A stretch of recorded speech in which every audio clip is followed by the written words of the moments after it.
Good morning students, hello students. आज हमारा नया चैप्टर स्टार्ट होगा। Chapter 5, sorting materials into groups.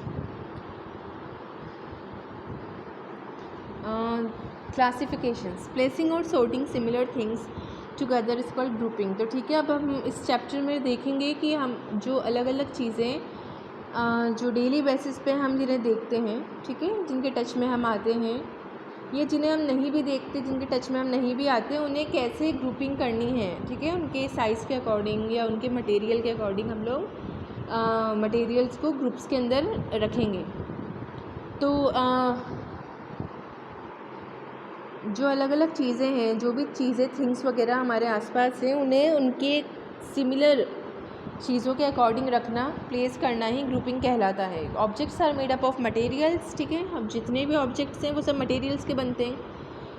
For example a chair object is made up of would material, ठीक है, जो हमारी चेयर्स हैं वो लकड़ी की भी बनती हैं। वुड एक मटेरियल है जिसका हम लोग क्या बना रहे हैं, बेड भी बना सकते हैं, चेयर भी बना सकते हैं, आपकी ड्रेसिंग टेबल्स, अलमीरा, कुछ भी बना सकते हो आप, ठीक है। तो the process of grouping things on the basis of their similarities. अब वो प्रोसेस जिससे आप अलग अलग चीज़ों को उनकी सिमिलैरिटीज़ और डिससिमिलैरिटीज़ के अकॉर्डिंग ग्रुप करते हो, ग्रुपिंग करते हो, क्लासिफिकेशन कहलाता है, ठीक है।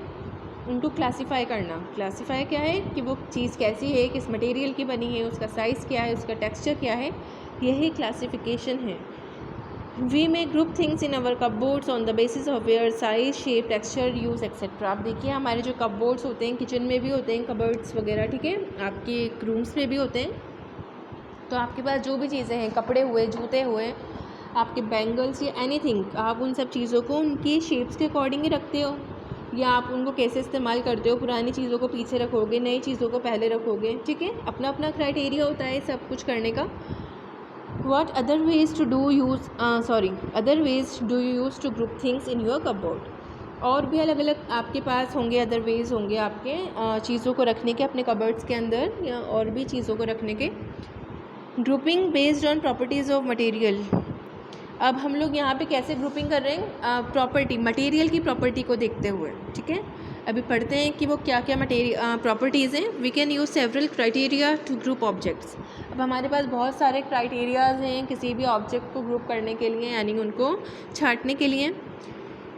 इन this chapter we will learn about ways of grouping things or materials based on characteristics such as roughness, luster, transparency, solubility, flotation, attracts towards a magnet, conduction of heat and conduction of electricity.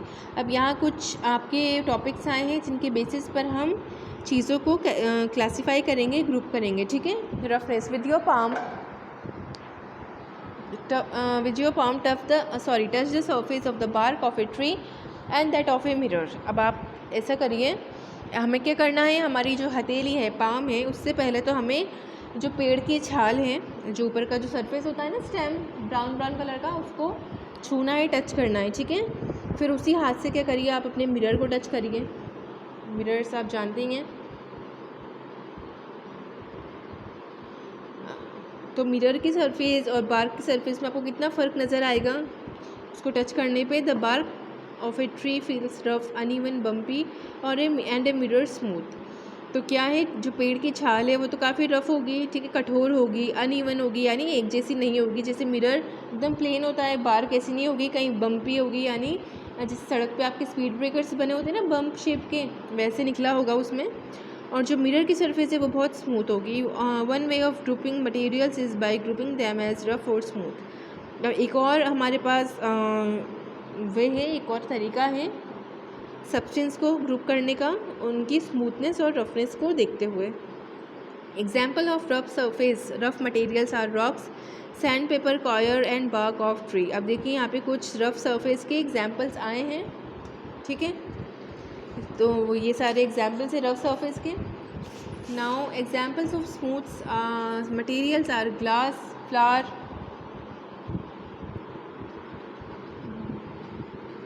तो यहाँ पे कुछ smooth surface के examples हैं। आपकी फूलों की जो पत्तियाँ होती हैं, सिल्क का कपड़ा या पॉलिश मार्बल, आप लोग जो अपने टाइल्स वगैरह पे पॉलिशिंग करा लेते हो तो उसे स्मूथ सरफेसेस होती हैं। नाउ लस्टर, लस्टर यानी चमक, materials that have a shiny surface are said to be lustrous. ठीक है, तो ऐसे जितने भी मटेरियल्स हैं जिनकी सरफेस शाइनी है उन्हें हम लस्ट्रस बोलते हैं, चमकदार कहते हैं।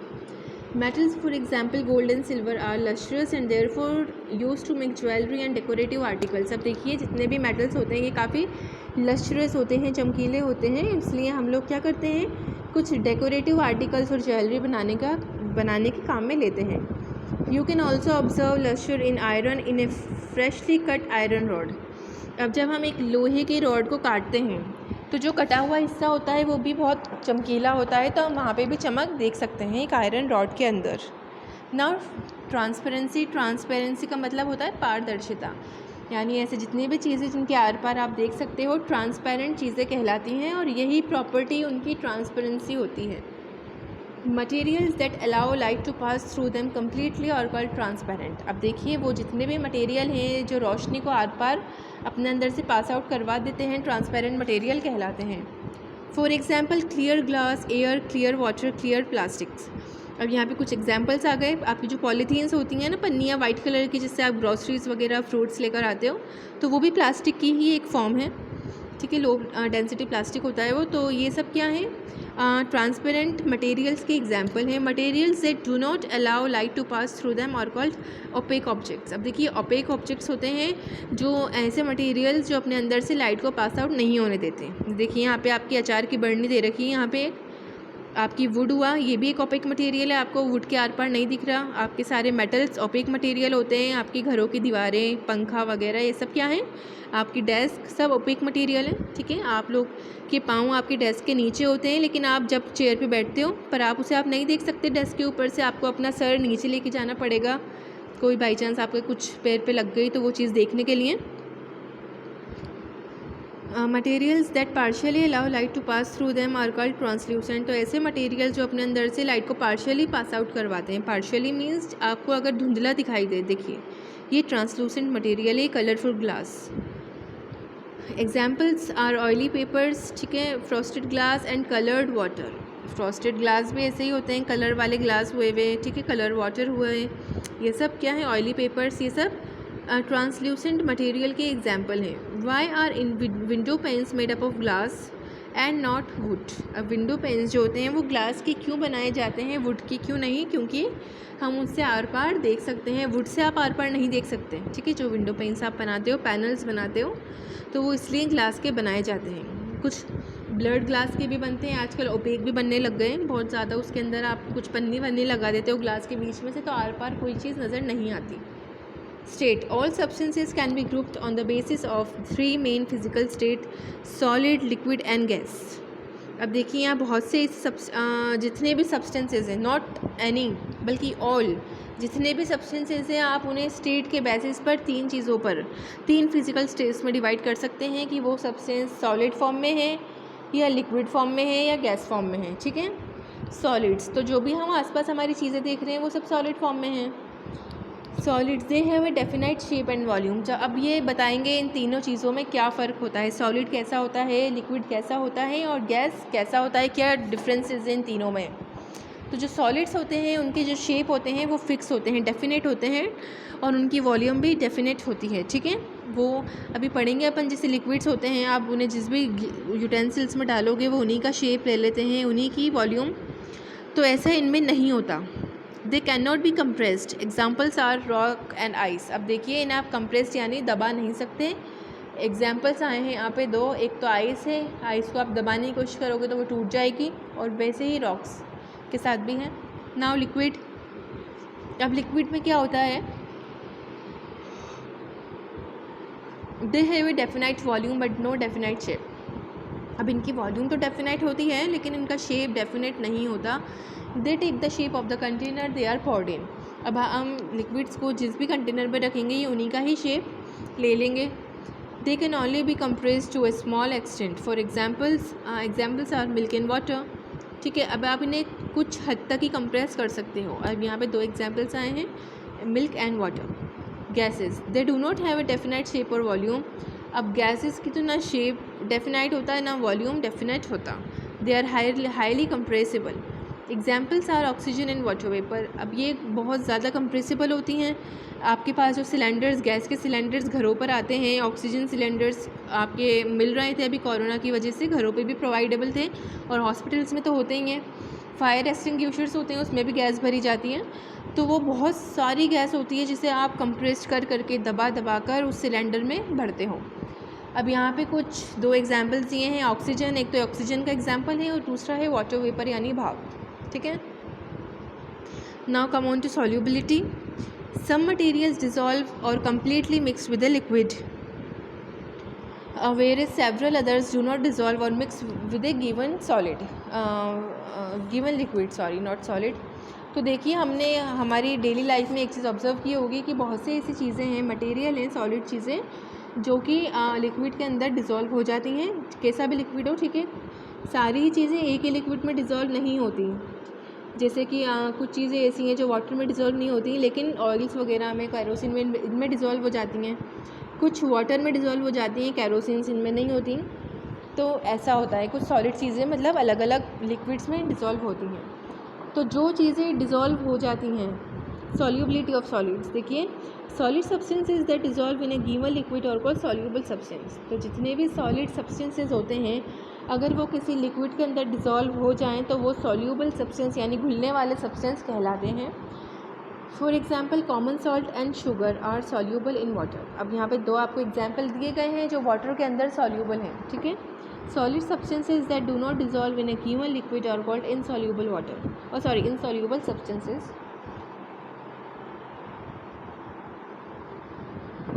तो ऐसे जितने भी सॉलिड्स हैं जो कि लिक्विड के अंदर डिज़ोल्व नहीं होते, इनसॉल्युबल कहलाते हैं। ठीक है। For example, would, metal, plastic, stone, sand, chalk, powder etcetera and wax, ये सारी चीज़ें ही पानी के अंदर इनसॉल्युबल होती हैं। Now solubility of liquids. तो ये तो चीज़ें हमने अभी सॉलिड की सॉल्युबिलिटी देखी थी। ठीक है। जो सॉलिड सब्सटेंसेज हैं उनकी सॉल्युबिलिटी हमने देखी थी कि वो सॉल्युबल हैं, कौन कौन से सब्सटेंसेज सॉल्युबल हैं और कितने सब्सटेंस इनसॉल्युबल हैं। Solubility of liquids, liquids that dissolve in a given liquid are called immiscible liquids. अब देखिए, बहुत से ऐसे लिक्विड होते हैं जो कि किसी लिक्विड के अंदर डिज़ोल्व हो जाते हैं, तो वो मिसिबल कहलाते हैं। For example, honey, vinegar, alcohol, lemon juice and glycerine are miscible with water. अब यहाँ कुछ ऐसे एग्जांपल्स आपको दिए गए हैं कि जो पानी के अंदर ऐसे लिक्विड हैं जो पानी में घुल जाते हैं। हनी एक लिक्विड है। ठीक है। गाढ़ा लिक्विड होता है थोड़ा, वो पानी में घुलता है। विनेगर है आपका सिरका, पानी में घुलता है। शराब, अल्कोहल पानी में घुलती है। लेमन जूस ये भी पानी में घुल जाता है। ग्लिसरीन्स आती हैं, ये भी पानी में घुलती हैं। Liquids that do not dissolve in a given liquid are called immiscible liquid. अब ऐसे लिक्विड जो पानी में नहीं घुलते, इमिसिबल लिक्विड की कैटेगरी में आते हैं। For example, kerosene, cooking oil, coconut oil, petrol and diesel are immiscible with water. अब यहाँ पर कुछ आपको एग्जाम्पल दिए हैं जो पानी में नहीं घुलते। ठीक है। आप जैसे ऑयल हुआ, आप ऑयल को पानी में डालो तो वो ऊपर फ्लोट करने लगेगा, और यही की सारी चीज़ें petrol, diesel, coconut oil, cooking oils के साथ भी होंगी, कैरोसिन इन सब के साथ भी होगी। Now come on to solubility of gases, page number 54। Some gases dissolve in water, example carbon dioxide and oxygen. ठीक है। अब कुछ ऐसी गैसेज हैं जो पानी में डिज़ोल्व कर जाती हैं, जैसे कार्बन डाइऑक्साइड हुआ और गैसेज हुई। Aerated drinks have carbon dioxide dissolve in them. ठीक है। अब ये जो एरेटेड ड्रिंक्स होती हैं, एरेटेड का मतलब जिनमें ये जो सॉफ्ट ड्रिंक्स होती हैं, कोल्ड ड्रिंक्स वगैरह, इनके अंदर कार्बन डाइऑक्साइड घुली हुई होती है। Oxygen dissolve in water is used by aquatic organisms for breathing. अब जो ऑक्सीजन गैस जो पानी में डिज़ोल्व होती हैं, हमने बताया ऑक्सीजन और कार्बन डाइऑक्साइड ये सारी गैसेस पानी में डिज़ोल्व हो जाती हैं। तो एटमॉस्फेरिक ऑक्सीजन क्या होती है, सी वाटर में या पॉन्ड्स में, क्योंकि ये लिक्विड में डिज़ोल्व हो सकती है, उसके अंदर चली जाती है। और जितने भी एनिमल्स ऑर्गेनिजम्स में तो सब आते हैं, प्लांट्स भी आता है और एनिमल भी आते हैं। तो जो उन पॉन्ड्स के अंदर ऑर्गेनिज्म पनप रहे हैं, वो क्या करते हैं, सांस लेने के लिए उस ऑक्सीजन का इस्तेमाल करते हैं। Gases such as hydrogen, helium and nitrogen do not dissolve in water. अब यहाँ 3 गैसेस के ऐसे एग्जाम्पल्स दिए गए हैं, ऐसी गैसेस आपको बताई गई हैं जो पानी में डिज़ोल्व नहीं होती। And these are hydrogen gas, helium gas and nitrogen gas. ये पानी में डिज़ोल्व नहीं होती। टू टेस्ट ये एक एक्टिविटी है, इसको स्किप कर दीजिए ना। उसके नीचे आइए flotation. Have you observe that objects made up of would float on water. हमने देखिए कई बार ये नोटिस किया होगा, जो चीज़ें लकड़ी से बनती हैं वो पानी पर तैरती हैं, whereas rocks and stones sink in water, और जो कंकर पत्थर होते हैं वो पानी में डूब जाते हैं। The property of certain materials to remain on the surface of the liquid are called flotation. अब कुछ मटेरियल्स की ऐसी प्रॉपर्टी कि वो उन्हें पानी पर तैराएं, फ्लोटेशन कहलाती है। ठीक है, वो प्रॉपर्टी जो पानी में तैरने में मदद करती है, पानी के ऊपर तैरने में मदद करती है, फ्लोटेशन कहलाती है। Examples of materials that float on water are wood, leaves, ice and feathers. Example of materials that sink in water are rocks and stones. अब देखिए यहाँ पर कुछ ऐसे एग्जाम्पल दिए गए हैं जो पानी पे तैरते हैं, जिससे आपकी लकड़ी हुई, पत्तियाँ हुई, बर्फ़ हुआ, फेदर हुआ, और कुछ ऐसे मटेरियल है जो पानी में डूब जाते हैं, like rocks and stones. Let us perform an activity to group materials into the ones that float on water and others that sink in water. अब देखिए यहाँ एक एक्टिविटी आपको दी गई है, इस एक्टिविटी में कुछ भी नहीं है, यहाँ पे कुछ मटेरियल्स दे गए हैं और आपको एक बीकर दिया गया है पानी से भरा हुआ। तो आपको क्या करना है, उस बीकर को पानी से भरकर उसमें ये सारी चीज़ें एक एक करके डालनी है। अब जो चीज़ें तैर रही हैं आप उन्हें एक तरफ लिख दीजिए, और जो चीज़ें डूब गई उन्हें आप दूसरी तरफ लिख दीजिए। बस यही आपका रिकॉर्ड हो जाएगा। सिंपल सी एक्टिविटी है, ठीक है।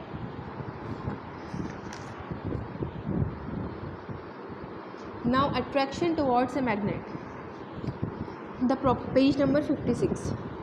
The property of a magnet to attract certain materials are called magnetism. अब देखिए मैग्नेट की वो प्रॉपर्टी जिससे वो कुछ मेटल्स को अपनी तरफ अट्रैक्ट कर सकता है, मैग्नेटिज्म कहलाता है।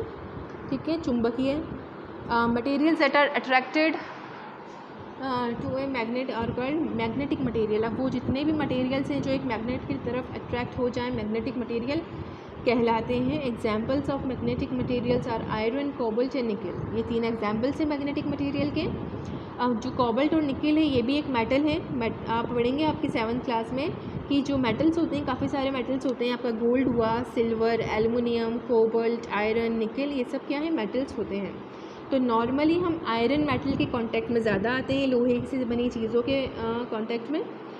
निकल और कोबाल्ट से इतना हमारा वास्ता नहीं पड़ता, इसलिए ये नाम हमें काफ़ी नए लग रहे होंगे, पर आप याद करिए कि आयरन की तरह ही होते हैं कोबाल्ट और निकल, और ये मैग्नेटिक मटेरियल होते हैं। मतलब कि आप इन तीनों चीज़ों के पास अगर मैग्नेट लाओगे तो ये उसकी तरफ अट्रैक्ट होने लग जाएंगे।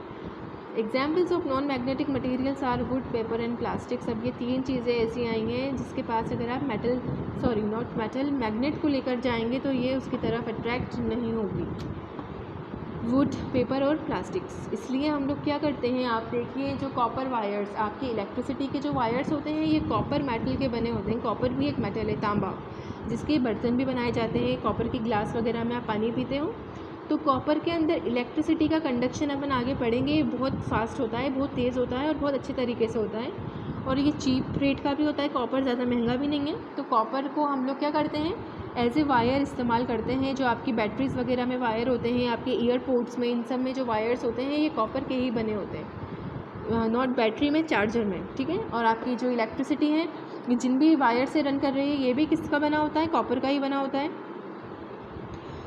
तो जो कॉपर वायर है, सॉरी मैं कहाँ कर रही थी, तो कॉपर वायर के अंदर भी क्या है, उसका इलेक्ट्रिसिटी का अच्छा होता है कंडक्शन। तो ये नॉन मैग्नेटिक मटेरियल का बता दिया। तो मैं बता रही थी कि प्लास्टिक को आप देखिए, आप लोग आपके जो स्विच बोर्ड्स वगैरह हैं प्लास्टिक के बने होते हैं। क्यों बने होते हैं, कि जो इलेक्ट्रिसिटी रन कर रही है ये बाहर की तरफ ना आए। ठीक है, इसलिए हम लोग अभी पढ़ेंगे कंडक्शन ऑफ इलेक्ट्रिसिटी में इस चीज़ का, कि प्लास्टिक्स के वायर्स के ऊपर वो इंसुलेशन बनाया जाता है। कॉपर के वायर अंदर लगे होते हैं, ऊपर प्लास्टिक को वो कर दिया जाता है, कवर अप कर दिया जाता है प्लास्टिक से उन वायर्स को। Now conduction of heat. Have you notice that the cooking pans in the kitchen are made up of metals but their handles are made up of wood और hard plastics. This is because metals get heated while cooking but their wooden or plastic handles do not, making it easier to handle them.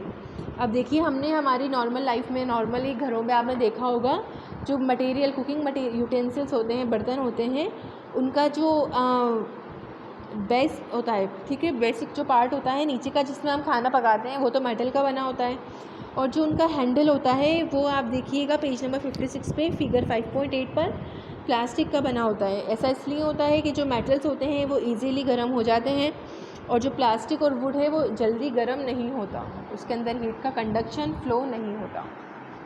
Materials that allow heat to flow through them are called good conductors of heat. Materials that do not allow heat to flow through them are called bad conductors or insulators of heat. अब देखिए ऐसे जितने भी materials हैं जो अपने अंदर heat को फ्लो करवाते हैं, यानी अगर आप नीचे से उन्हें गर्म करेंगे किसी भी मेटल को और वो ऊपर तक गर्म हो जाएगा, यानी उसमें फ़्लो हुआ, वही उसके अंदर जो गर्मी थी वो एक जगह से दूसरी जगह ट्रांसफ़र हुई, यही कंडक्शन कहलाता है।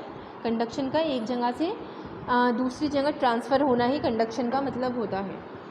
तो वो गुड कंडक्टर्स होते हैं हीट के, जो अपने अंदर से हीट को पास आउट करवा सकते हैं मटेरियल्स, और ऐसे मटेरियल्स जो अपने अंदर से हीट को पास नहीं होने देते they are called bad conductors or insulators of heat. Insulator भी बोलते हैं, ठीक है, रोकने वाले को। Most metals are good conductor of heat. अब जितने ज़्यादातर मेटल्स क्या हैं, हीट के अच्छे कंडक्टर होते हैं। आपका लोहा हुआ, कॉपर के बर्तन, चांदी के बर्तन बनते हैं, ये गुड कंडक्टर ऑफ हीट होते हैं। Plastic, wood, cloth, paper, glass and air are examples of bad conductor of heat. अब ये प्लास्टिक हुआ, वुड हुआ, ये सब क्या है, बैड कंडक्टर है हीट के, यानी अगर आप इन्हें गर्म करोगे एक पार्ट से तो उसकी बॉडी के दूसरे पार्ट तक हीट नहीं पहुंच पाएगी, ठीक है, वो इजीली गर्म नहीं होगा। Now last point is conduction of electricity. Have you observe that electric wires and cables have plastic coating on metallic wires. अभी मैं आपको समझाना चाह रही थी ना मैग्नेट वाले पॉइंट पर, अब ये चीज़ यहाँ आई है कि मेटल्स कैन ट्रांसमिट और conduct electricity but the plastic coating does not conduct electricity. देखिए हमने वायर्स देखे होंगे, नॉर्मली हमारे घरों पर होते हैं, स्विच बोर्ड में लगे हुए होते हैं वायर्स, ठीक है, तो वायर्स तो मेटल्स के बने होते हैं, कॉपर स्केन के, ताकि कंडक्शन अच्छा हो सके इलेक्ट्रिसिटी का। जो मेटल्स होते हैं वो गुड कंडक्टर ऑफ इलेक्ट्रिसिटी होते हैं, हीट के ही तरह, जैसे जल्दी गर्म हो जाते हैं ना, वैसे इलेक्ट्रिसिटी का भी कंडक्शन अच्छे से करते हैं। लेकिन जो ऊपर की प्लास्टिक कवरिंग होती है वो ना ही हीट को कंडक्ट करती, ना ही इलेक्ट्रिसिटी को कंडक्ट अच्छे से कर पाती, इसलिए हम लोग ऊपर प्लास्टिक की कोटिंग लगाते हैं वायर्स के ऊपर, ताकि इलेक्ट्रिक करंट जो है वो लीकेज से बच सके, आपको करंट ना लगे, ठीक है। Materials that allow the electric current to pass through them are called conductors of electricity. हाँ, वो सभी मटेरियल जो इलेक्ट्रिसिटी को कंडक्ट करवा सकते हैं, यानी अपने एक पार्ट से दूसरे पार्ट तक इजीली फ्लो करवा सकते हैं, गुड कंडक्टर्स कहलाते हैं। Whereas materials that do not allow electricity to pass through them electric current are called bad conductors of electricity or insulators, ठीक है। अब ऐसे जितने भी मटेरियल्स हैं जिसके अंदर से इलेक्ट्रिक करंट पास आउट नहीं होता, इंसुलेटर्स कहलाते हैं। For example, metals and graphite are good conductors of electricity, whereas plastic, wood, glass and air are insulators.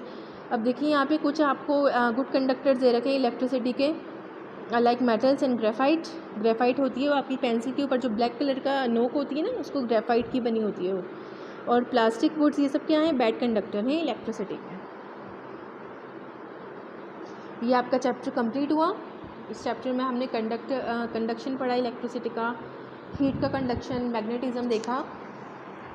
ये बहुत छोटा सा चैप्टर था आपका, 4 पेजेस का, 5 पेजेस का, ओके। और ये आज कंप्लीट हो गया हमारा। So thank you.